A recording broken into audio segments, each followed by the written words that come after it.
United forum of bank unions यांच्या नेतृत्वाखाली आज देशभरातील बँक कर्मचाऱ्यांनी 5 दिवसांचा बँकिंग आठवडा तात्काळ लागू करावा तसेच इतर दीर्घकाळ प्रलंबित सेवासंबंधी मागण्यांसाठी एकदिवसीय संप पुकारला होता.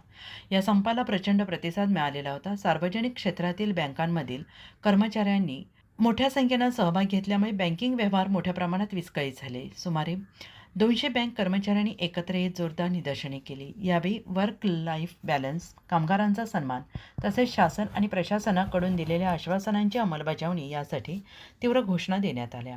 मोर्चादरम्यान कर्मचाऱ्यांनी घोषणाबाजी करत केंद्रीय अर्थमंत्री, अर्थ मंत्रालय, बँक व्यवस्थापन तसेच संबंधित सर्व निर्णयक्षम यंत्रणांचे लक्ष वेधले. वाढता कामाचा ताण, कर्मचारी कमतरता, वाढलेल्या जबाबदाऱ्या आणि सातत्याने येणारा मानसिक दबाव यामुळे बँक कर्मचारी तणावाखाली काम करत असल्याचे यावेळी निदर्शनास आणून देण्यात आले. 5 दिवस बँकिंग ही सुविधा नसून बँक कर्मचाऱ्यांचा हक्क आहे असं आंदोलनकर्त्यांनी ठामपणे नमूद केलं आहे. इतर शासकीय आणि निमशासकीय क्षेत्रात 5 दिवसांचा कार्य आठवडा लागू असताना बँकिंग क्षेत्राला त्यापासून वंचित ठेवणे अन्यायकारक असल्याची भावना व्यक्त करण्यात आली. शांततेत पार पडलेल्या या आंदोलनातून कर्मचाऱ्यांची शिस्त, एकजूट आणि गांभीर्य स्पष्ट झाले. त्यावेळी State Bank of India officers असोसिएशनचे क्षेत्रीय सचिव Suhas Khendre, Hemant Nage, State Bank of India staff युनियनचे अध्यक्ष सुनील शिंदे, सचिव Sagar Nevase, Bank of Maharashtra staff युनियनचे ब्रह्मानंद गुज्जर, बँक ऑफ इंडियाचे प्रसाद किरपेकर, बँक ऑफ बडोदाचे पंकज घोरपडे यांनी संयुक्तपणे आपली भूमिका मांडली. तसेच इतर कर्मचारी आणि अधिकारी मोठ्या संख्येनं उपस्थित होते. नेत्यांनी सांगितलं आहे की भारत डिजिटल झालेला असून बँकिंग सेवा 24x7 उपलब्ध आहेत. मात्र बँक कर्मचारी अजूनही जुनाट 6 दिवसांच्या कामकाज पद्धतीत काम करण्यास बाध्य आहे. सरकारी कार्यालय आणि कॉर्पोरेट क्षेत्रासह अनेक क्षेत्रात आधीच 5 दिवसांचा आठवडा लागू करण्यात आलेला आहे. त्यामुळे बँक कर्मचाऱ्यांची ही मागणी पूर्णपणे न्याय्य आणि फार पूर्वीच मान्य होणे आवश्यक होते.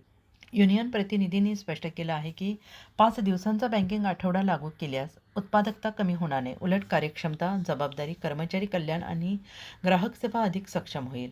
मात्र सरकार आणि इंडियन बँक्स असोसिएशन यांनी वारंवार दिलेल्या आश्वासनानंतर अद्याप कोणताही ठोस निर्णय न झाल्याबद्दल तीव्र नाराजी व्यक्त करण्यात आली. UFBUने इशारा दिला आहे की जर मागण्यांवर तातडीनं सकारात्मक निर्णय घेतला गेला नाही तर येत्या काळात आंदोलन अधिक तीव्र करण्यात येईल आणि हा संप शांततेत पार पडला. मात्र सरकार आणि बँक व्यवस्थापनांना एक ठाम संदेश देण्यात आला. आपण आपला स्टँड सोडलेला नव्हता. त्यामुळे हा स्टँड आज होते. सर्वजण इथं आलाय. सर्वांचं म्हणजे स्वागत पण आहे आणि सगळं इतके उत्स्फूर्तपणे तुम्ही इथं सर्वजण थांबला त्याबद्दल सर्वांचं अभिनंदन. आणि हा स्ट्राईक 1 दिवसावर भागेल असं आपल्या कोणालाच वाटत नसेल किंवा एका दिवसाने काय होईल. इथून पुढं सुद्धा ज्यावेळी युनियन आपली असोसिएशन राष्ट्रीय पातळीवर जी काही कॉल दिसतील त्या प्रत्येक कॉलला आपण पॉझिटिव्हली अशाच प्रकारे रिस्पॉन्स करायचं हे सगळ्यांनी मनात ठेवा. आणि प्रत्येक कॉलला म्हणजे प्रत्येक ट्विटर कॅम्पेन असो किंवा असे स्ट्राईक्स असो प्रत्येकाला आपण आपली स्वतःची रिस्पॉन्सिबिलिटी आहे. त्यामुळे मी आपली मागणी न्याय आहे.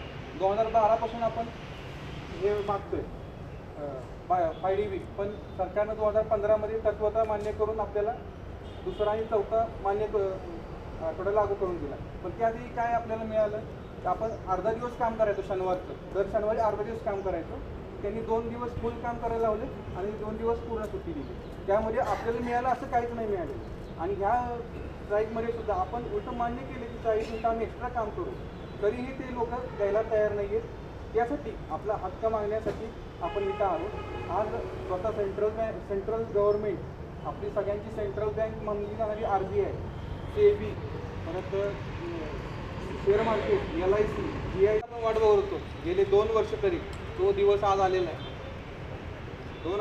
डिसेंबर 2023मध्ये UFBU आणि IBA यांनी एक MOU साईन केला की आपल्याला 5 दिवसांचा आठवडा ते देतील म्हणून. ते आपल्या 8 मार्च 2024 रोजी झालेल्या बायपार्टेट ॲग्रीमेंटमध्ये ते तत्वता मान्य केलं गेलं. पण तरीही आज आपल्यावर ही वेळ आलेली आहे. कारण का तर तिथनं पुढं सुद्धा ही टप्प्याटप्प्यानं मिटिंग्स होत गेल्या. प्रत्येक मिटिंगमध्ये फक्त निव्वळ पोकळ आश्वासनं दिली गेली, त्यामध्ये काहीही फलद्रूप मिळालेलं नाही. त्यामुळे आज आपल्यावर ही स्ट्राईक करायची वेळ आलेली. गेले 22-23 तारखेला 2 दिवस मिटिंग झाल्या, पण त्यातनं पण